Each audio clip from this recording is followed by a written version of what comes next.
said there's no doubt you'll surely lose.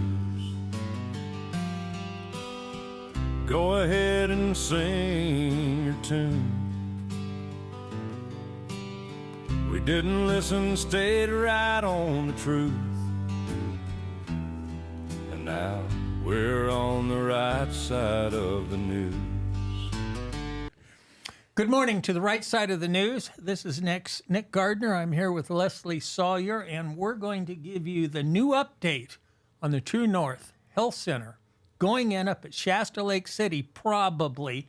They're buying some property from the McConnell Foundation. Who would have thought McConnell... Let me stop you there. Okay. Because even when asked, they said they were securing property from McConnell. Say that on there. You don't need to correct No, I am. I'm correcting you on air. On here. Oh, okay. I don't know about you, but when I was there and the question was asked and they skirted around it, who owns that property? Where's that property coming from? And they skirted around it. And then they said, is the McConnell Foundation selling it to you? They said, we are securing the property from the McConnell Foundation. So there hasn't been any mention of they are purchasing it. They're in escrow. You could go into escrow without exchanging funds. That's on the condition that everything gets approved along with their, listen to this, Jeff Gorder, their $160 million grant coming from the feds. Right. So until we see a dollar sign amount that they are buying it from, I'm going to say this is another McConnell Foundation project. Absolutely. That McConnell Foundation is gifting to the same group of not-for-profits in our area that have been doing the same stuff for how many years? Well, the McConnell Foundation has their hands in just about every thing that's going to, in their opinion, improve Reading. They've got their hand in the bicycle lanes, Turtle Bay. They managed to get property at below market rate. The Sheraton Hotel's a good example. It was appraised for a lot more money than what they got it for. And in fact, they had been offered about $400,000 more by Shuffleberger than what the city sold it for. And so it's not surprising that McConnell Foundation has their hands in this, probably started it. You know what I'm curious about is Kimberly Johnson.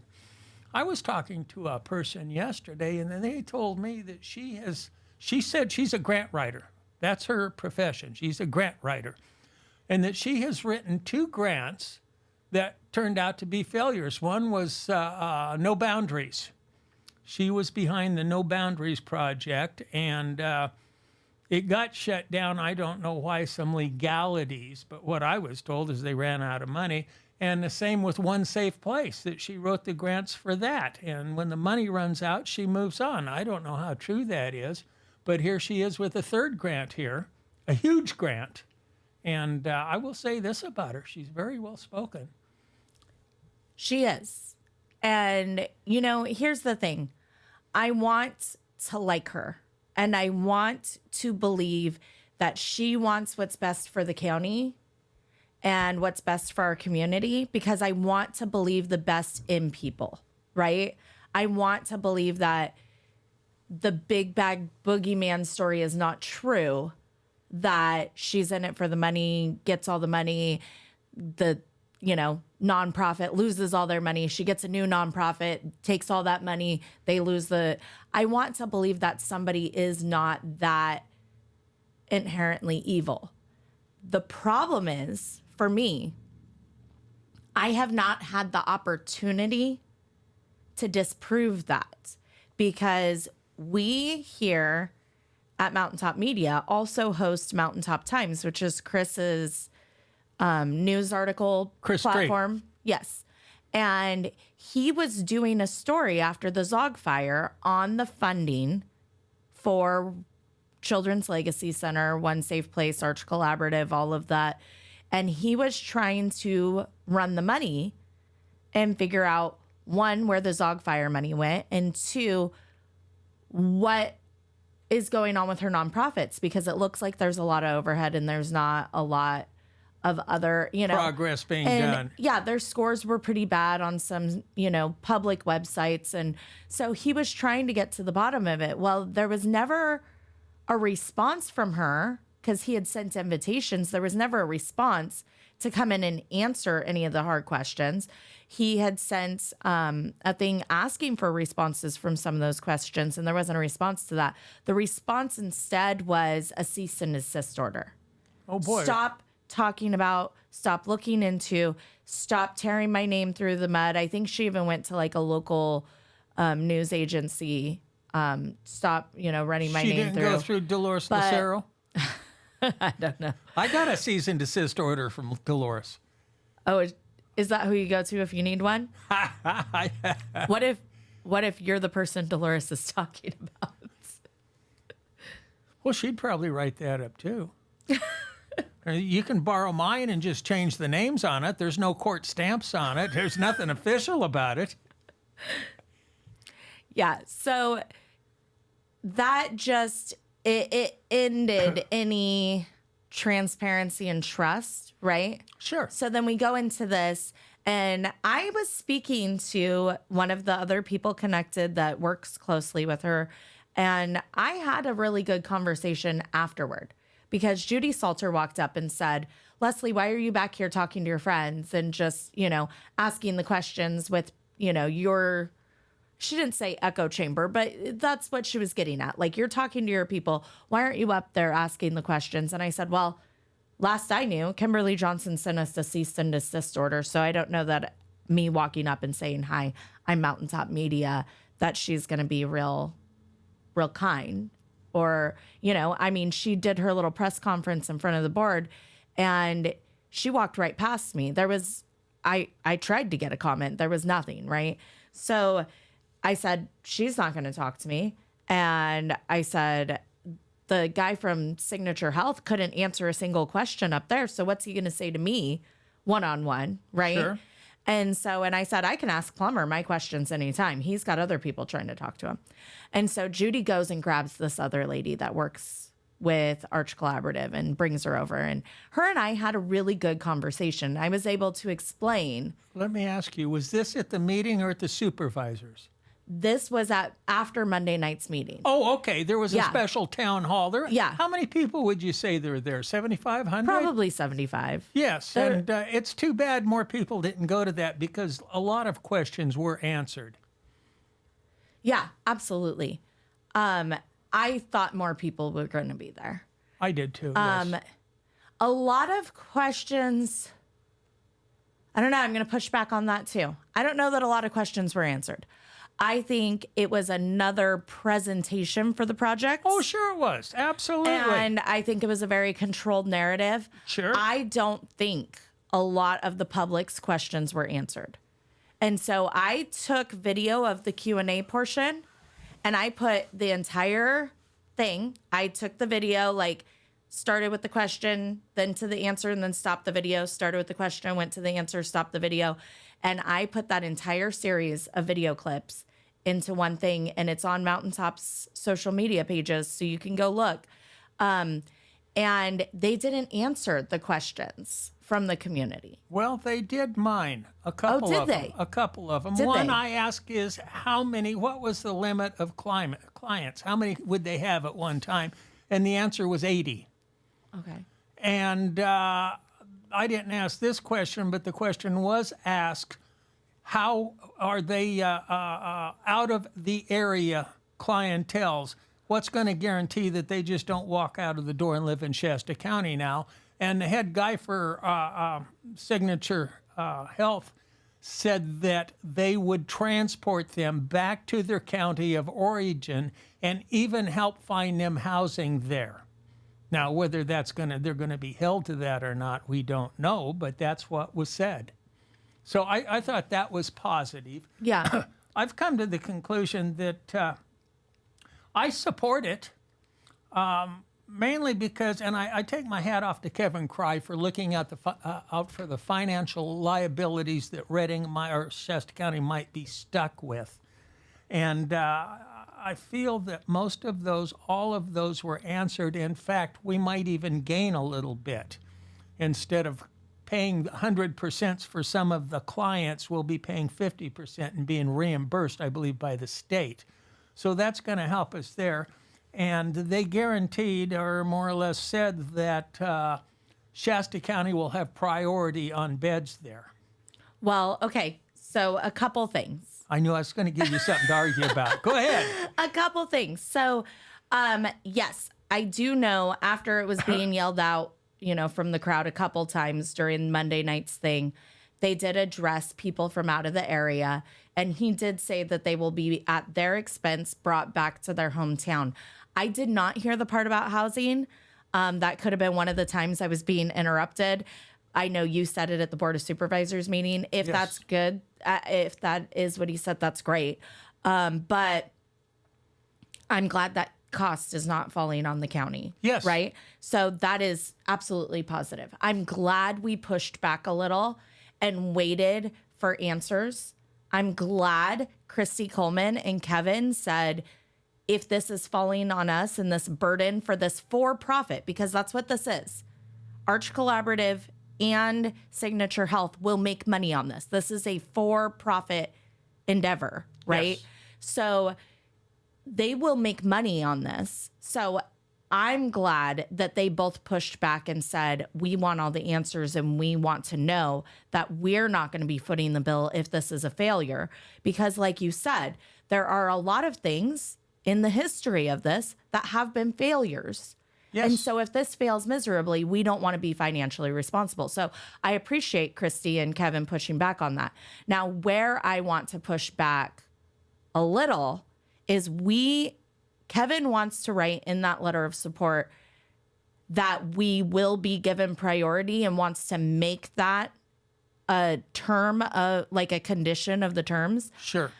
What was said Monday night at the meeting and what was reiterated Tuesday at the board meeting when Christy Coleman got up there and spoke was for us to secure priority, we have to contract those beds, which means we're paying for them whether they're being used or not. Well, that shouldn't be hard. You just go down under Cypress Street Bridge and you can dig up 80 people and stick them in there. Plus, it's, what is it, SB 43 that is playing a heavy hand in this. And Yes. what it says is if they catch you drunk or drugged up too much to where you can't take care of yourself, they can take you out there and lock you up, for 48 hours? Right. So what it is, and that's just, 16 beds? But, Right. We used to call that the drunk tank. Yeah. They just throw you in there till you sober up and then send you on your way. So, and you're right. It would not be hard for us to fill that. I think they were at the meeting, they were talking about, we've got 300 plus people that right now we know need services, right? The other problem, though, is they're stating, and I couldn't remember because I write these notes, but I don't write as fast as people talk. If they were saying Signature Health, Santa Rosa is getting 100 per day or 100 per week. Requests per day. Right? It's per day? I believe Okay. so, yes. I couldn't remember if it was per day or per week. That they are having to turn away 90 of those because they only have space for 10 when they're getting 100. So what is to say that Signature Health itself is not going to contract for 50% of those beds so that they have that overflow? And they're not going to be sending those guaranteed positions to us. And they can pick the ones that And they have a can- good record of paying in Right. full. And this is what's going to benefit my for-profit entity here. So, yeah, Right. I see your point there. That's a good point. So I'm glad we're pushing back. I'm glad we're asking those questions and making sure. But somebody like Signature Health is going to look out for their bottom line, not our community. Certainly. He's not from here. That's right. And so he took zero ownership for any of the negative that was said, right? There are negative reviews, there are negative experiences, there are stories that are in the newspaper.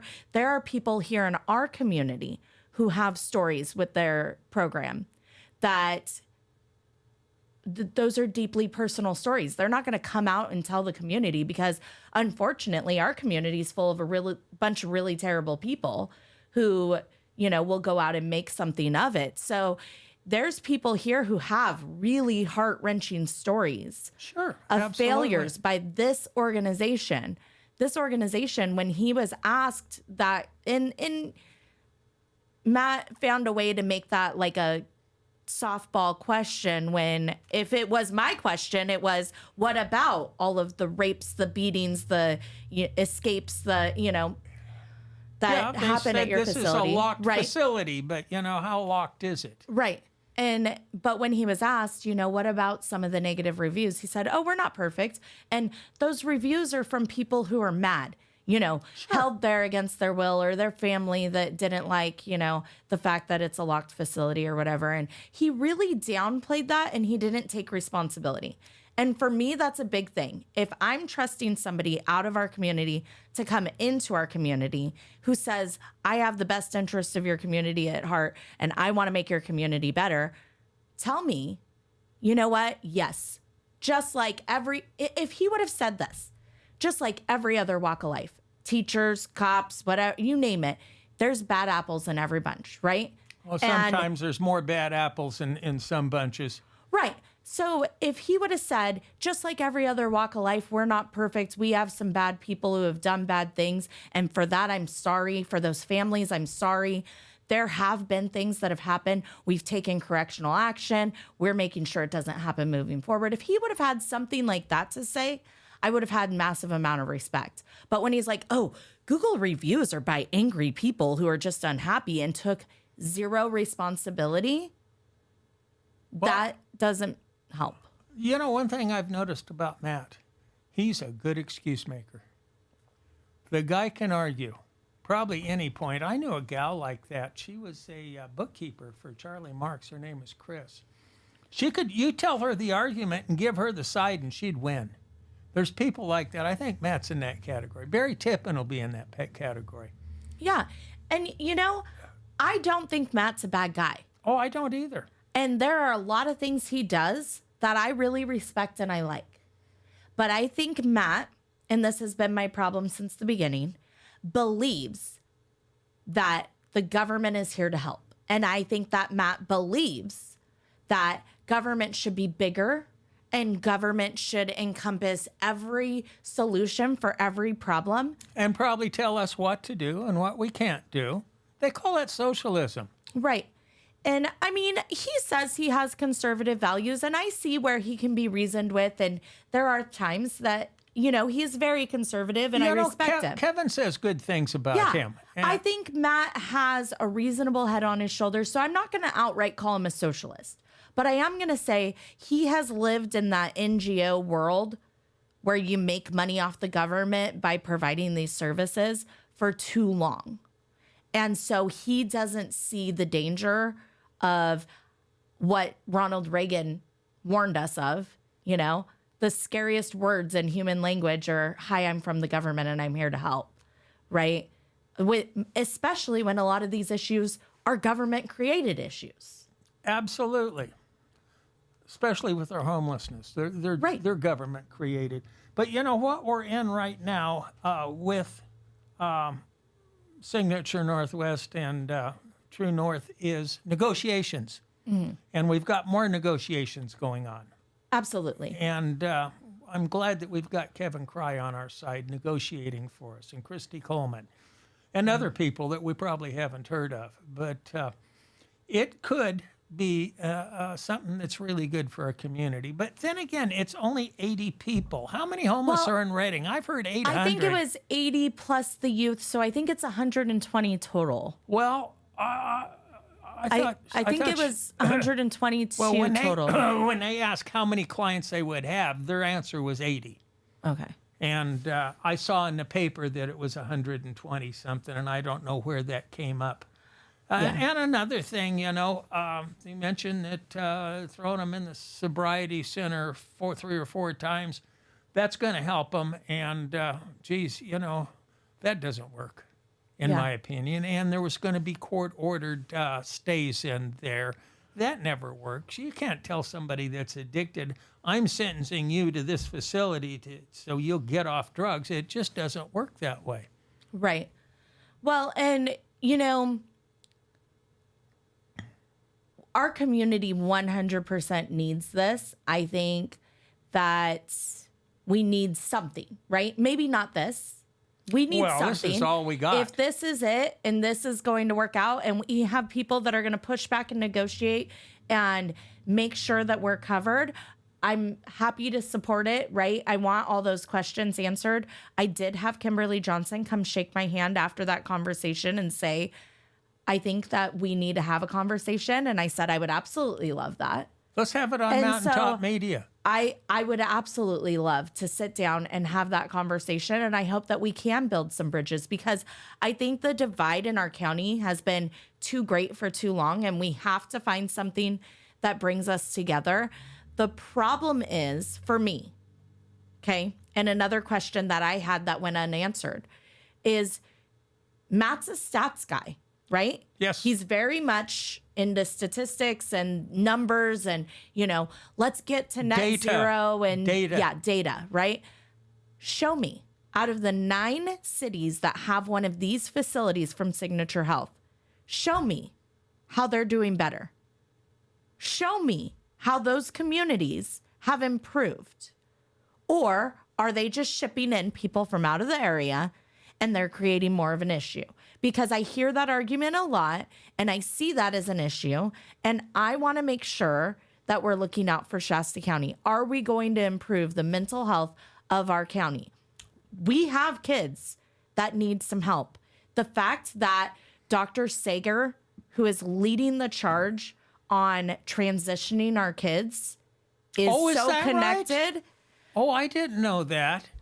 The fact that she's leading the charge on transitioning our kids and she's so connected scares me. That couple that you had on your show, Yes. I don't want to dive deep into it because I have my reasons why I'm not working with them or supporting them. But that's the doctor that's working on transitioning their daughter. But she is also the doctor that's working on transitioning my friend's daughter, who he spent his entire life savings fighting this in the courts, trying to stop and prevent it. And she is fighting for his daughter to become a male. It sounds to me like she might be a good candidate for True North. Right. So I think, and here's the thing, if you're an adult and you want to become a toaster oven, I don't care.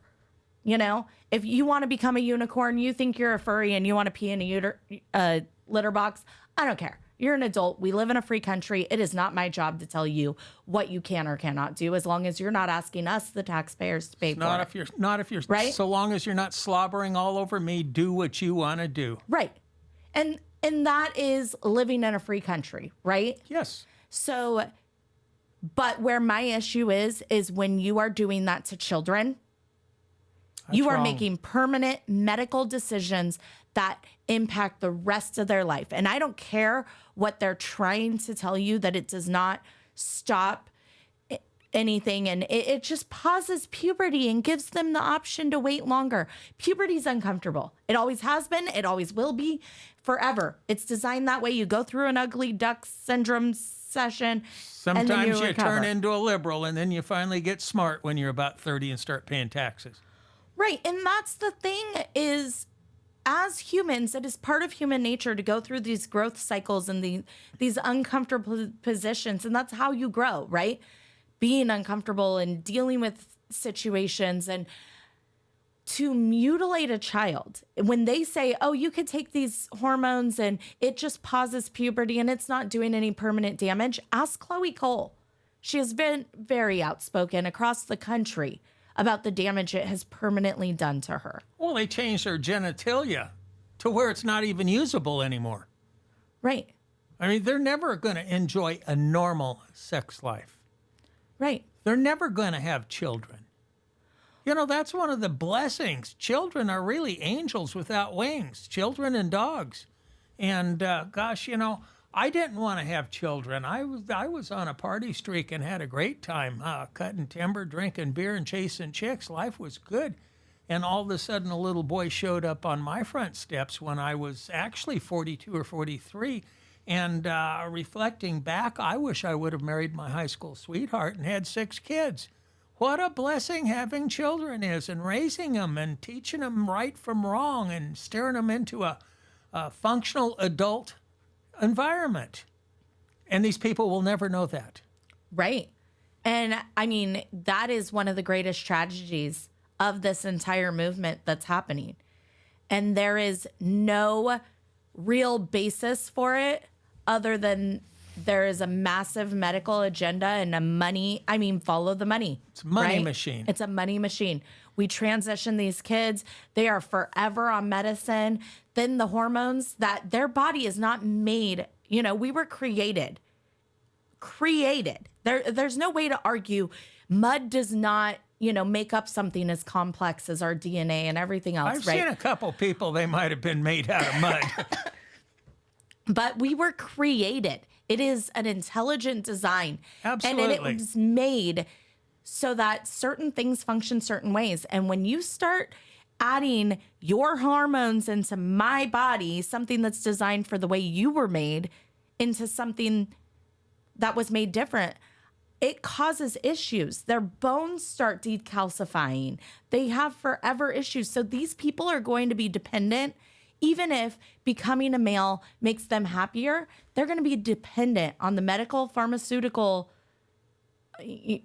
industry for the rest of their life. And right? we're going to be paying for it. And we're going to be paying for it, or they're going to be paying for it through their private insurance. But they are forever stuck in this pharmaceutical industry, right?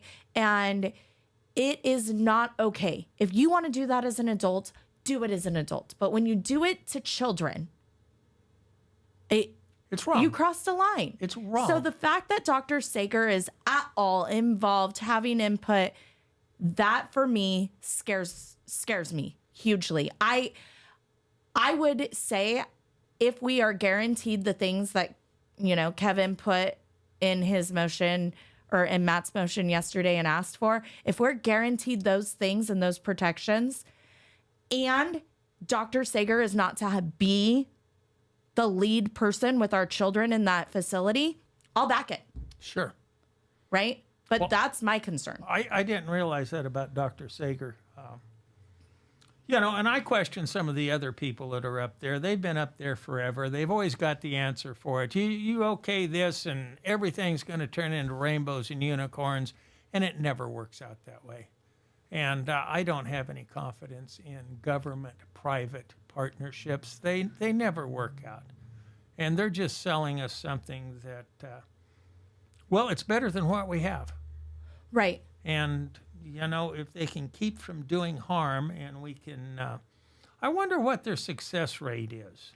Well, that's why I was disappointed that we didn't get real answers. Is I said, what made those communities better? What results did you have? That question didn't get answered. And when they asked, how will this make our community better? And the guy from Signature Health couldn't and didn't want to answer that question, right? Did you see that? That was, for me, very off-putting. Yet the other doctor answered the question, and his answer was, well, compare it to nothing, because that's what we have. That's right. Right? And that's kind of your argument today is, it's better than the nothing that we have. And then he talked about the results he's had in the, 800 to 1,000 people he's helped. Then I say, well, this guy from Signature Health can't answer the question, won't take responsibility for his failures in the other ones that he has. And now he can't tell us how he's going to make our community better. But this other doctor says, I've helped 800 to 1,000 people in this industry. We have other organizations who were given these similar grants in much smaller amounts. But why are we not having, if Arch Collaborative is going to put in the huge, it is huge, the huge requests, right? Why are we not partnering instead of with Signature Health? Why are we not partnering with all these local people to have each one of those local people who are getting results for our area and for our people? Why are we not having every one of them at the table and having them come together and create something in response to or to go up against Signature Health? Because we have all the components to do that well ourselves. We just don't have the space, right? We've got somebody with a 6-bed. We got somebody with 13. We don't have the huge grant either. But if Arch Collaborative's going to do the huge grant, right? Kimberly Johnson's Bring this those great. people in and listen Bring to them. those people in place of Signature Health is my thing.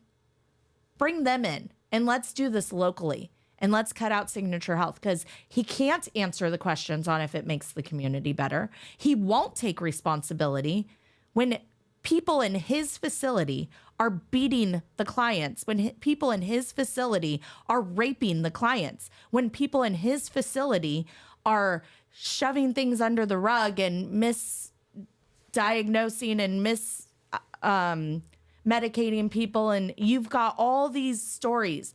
I mean, look up the news articles. It's bad. And he's not taking responsibility for any of it. They're just bad Google reviews from angry people. I say we cut him out, right? But it's not my choice. Well, there's always better options to everything. I agree with everything you said. I just have a hard time believing that. Well, you listened to Christian Gardner yesterday at the meeting. He has set and signed orders for hundreds of people that need to be locked up. In my opinion, he needs to be locked up. Look at the quality of some of our clinical psychologists. And a guy told me 15 or 20 years ago he was having troubles with his son, I believe, or his daughter, and went to talk to one about it. And he came to the realization that whatever they diagnose is going to be the book that's up there on their shelf turned sideways because their diagnosis just goes from subject to subject to subject, and they're experimenting with drugs. They don't have proof that these drugs work. Well, and oftentimes it makes it worse. Oh, yes. So I agree with you, though. When he stood up there and he said he's been the one to make decisions on 5150s for people, I've seen him completely belligerent at those meetings. I actually have a police report where he was shoving into me by those stairs out front. And I filed a police report on that because I remember that. He is so volatile and angry, you know? He might be a good candidate for lithium. So the fact that he was saying he was in charge of people's mental health and the decision, I really hope something had clicked between when he was doing that and now. Because if he is who he is now, back then, he wants the scariest thing. He's the kind of person that wants to tell us how to live because he knows it all. And you stand back and look at him, I actually feel sorry for him.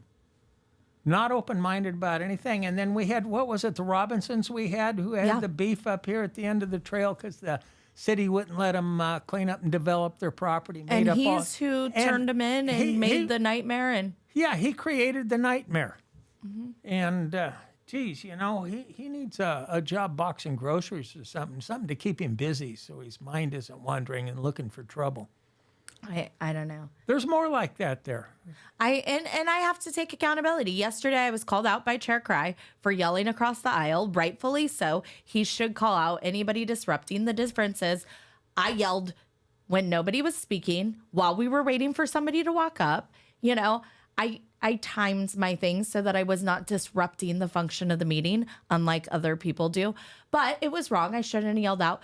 But I mean, it was on this item, the True North item, and he was having Christy Kummelman come up and explain why the change on her stance, what was different, what happened. And there he is on the other side of the aisle going, and you cannot be more vocal about the fact that you're frustrated. So I figured he was going to keep doing it until somebody acknowledged that, I'm sorry, Christian is upset and doesn't like what's being said. So I acknowledged it so that he would shut up because I got tired of listening to,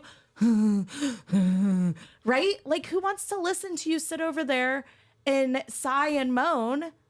So I said, oh gosh, Christian, you're right. Facts are scary or whatever I said, right? Like, who wants to hear those? Yeah, that's right. We've got Chris Kellstrom going to be chair. Probably this next meeting he starts up. I hope he figures out a way to shut that other side up. Disruptions. You know, they have it figured out. The problem is the sheriff will not enforce it because in that meeting, everybody's entitled to their whatever rights and it's a public meeting and they're allowed to address grievances. The problem is they're not addressing grievances with their elected officials. If they stuck to just that, that would be different. They are attacking Me. you, me, Patty. They're attacking anybody and everybody who speaks out in favor of anything that these elected At the podium, officials are doing. not disrupting the meeting. Right. They disrupt the meeting. And they're doing it. They're defaming people at the podium. The biggest crazy of all of them sat in the back of my custody hearing and took notes. This is how deranged these people are. This is the level of harassment and line crossing that happens, right? And that's what needs to be shut down. And that is not going to be shut down until real consequences happen to actions. And Jenny Nguyen is going to court actually this morning at 10:30. She has her next trial readiness because yesterday they were supposed to be doing trial readiness and hopefully picking a trial date. But Judge Burgess recused himself. Because? They didn't state a reason, just he recused himself. So he has recused himself. And now this morning, hopefully we hear who the new judge is and what the trial date is. But until she has some real consequences for, she said she was peacefully protesting, but if you watch the full video, she stomps down there. She sticks her arms I've on the seen podium. her. Absolutely, I was there. She's, it was very disruptive. It was more than just sitting down, right? And then her husband, too, doing the same thing, marching up all tough. And then as soon as the cops come in, he tucks tail and runs. Well, the thing is, these people think they're a lot more important than what they are. They're entitled to their opinion, but they're not entitled to shove it down our throats. They've got their 2 or 3 minutes at the podium, but that doesn't satisfy them. Right. But in my opinion, they should get one warning and then have to leave the meeting. You don't have to have the sheriff go write them a citation or drag them off to court. Just, you're out of here, goodbye. And, if we could some way enforce that, I think that would settle quite a few of them down. We need our sheriff to have the back of whoever is the chair, because he didn't back Jones. He didn't back Cry. Will he back Kellstrom? I don't know. And, I went and talked to him because, Dolores keeps getting up there and crying about, oh, well, you're violating our rights by shutting down the chamber during closed session. And I've got a suit with the FBI, and I've Right. contacted California Justice Department, and you're going to jail. It never ends. So I went up there and took responsibility. I made 2 separate complaints about behavior in there during closed session because I don't think it's fair for county staff to have to sit in there and babysit adults instead of taking that time to go take their lunch break or go do work that needs to be done. So I said, I think you need to shut down the room. And I made this complaint twice. One, I was having a conversation with some of the SEIU people that were there about the caregivers wanting a raise. We were having a productive conversation. And Ben got right in my face, was very aggressive, and I got up and walked away. Was I he was even not invited into the conversation? No. Stomped right over, disrupted a productive conversation to get in my face. I stood up. I said, I'm not going to deal with this. I walked away, where he followed me Yes. and continued to berate and be inappropriate. It was very uncomfortable and it was not okay. And he did later apologize. And I said, I appreciate you apologizing. Don't ever talk to me again. I have zero interest. I've tried crossing the line to you. I don't have any interest in ever having a conversation with you. So I appreciate your apology. If you mean it, do not ever talk to me again. And what good does an apology do? Well, It doesn't do any good. You shouldn't have done that to start with. but you know what? I appreciate the fact that he took the time to apologize. Maybe he was reflecting on the fact that I was acting like a psychopath, right? Because it was very threatening. It was crazy. It was weird. But I asked the sheriff, why could nothing be done? If I'm getting up and I'm uncomfortable and he's in there to protect the people and I'm being followed by this person, and I'm saying, stop, I have zero interest in talking to you. Well, because he didn't physically do anything, they cannot engage. They cannot stop. And so I was like, that's ridiculous. Sure. So to protect his rights, mine get violated. Right. So I went to the board and I said, hey, I feel very uncomfortable. This situation happened. I don't like it. And I don't think that it's Stuart or Stephanie's job to babysit us and make sure that doesn't happen. Right.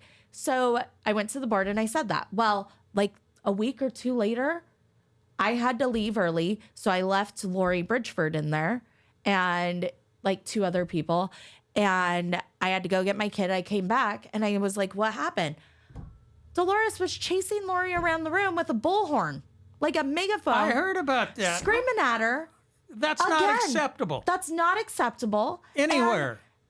And it is not Stuart and Stephanie's job to babysit that. That's right. So if you cannot behave yourself, staff should not be stuck watching this behavior. Staff should be able to go. And now that that is closed during closed session, they get to say, hey, go take your lunch break.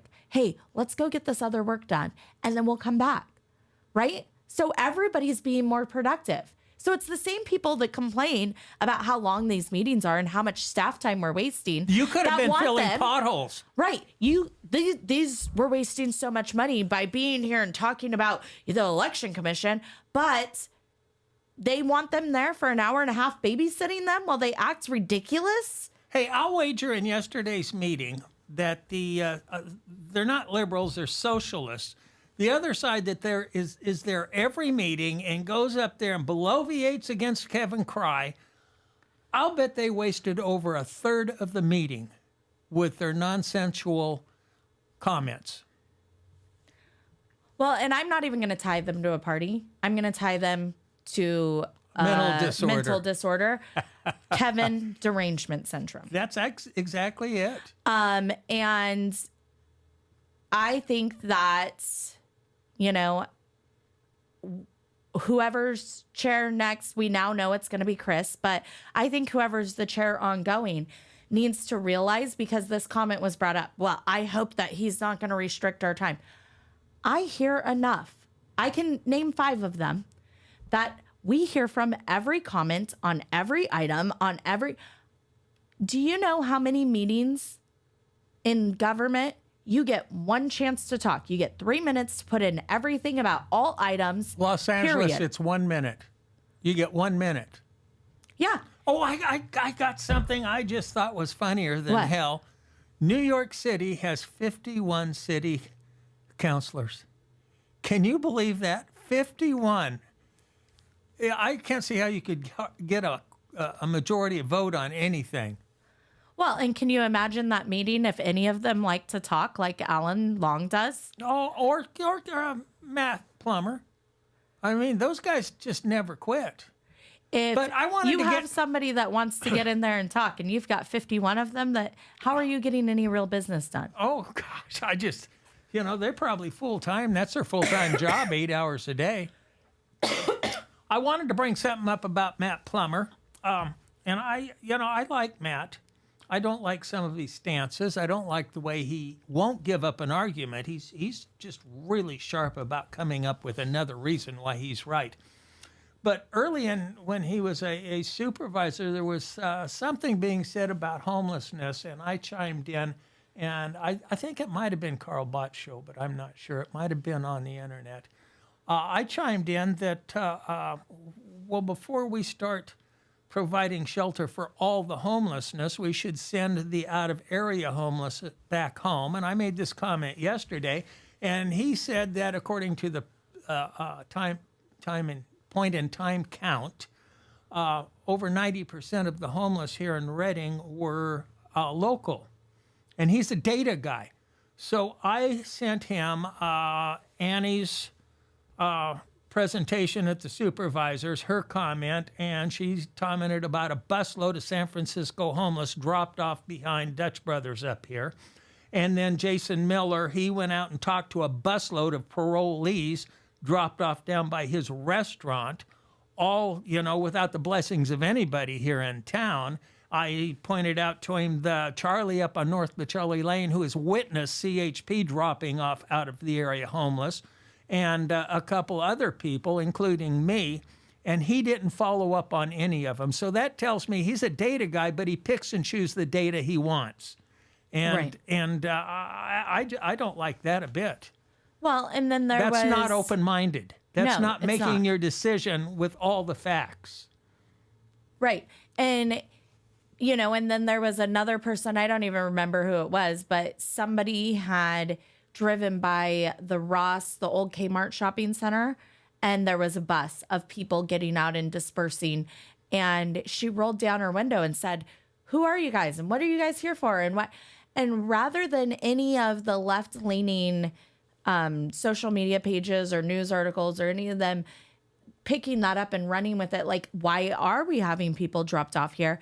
Their whole thing was, in her video, you could see a Bible on the floor in her car. And so why is this person with a Bible in her car concerned about getting these people out of our county? Well, the thing is, it is not humane.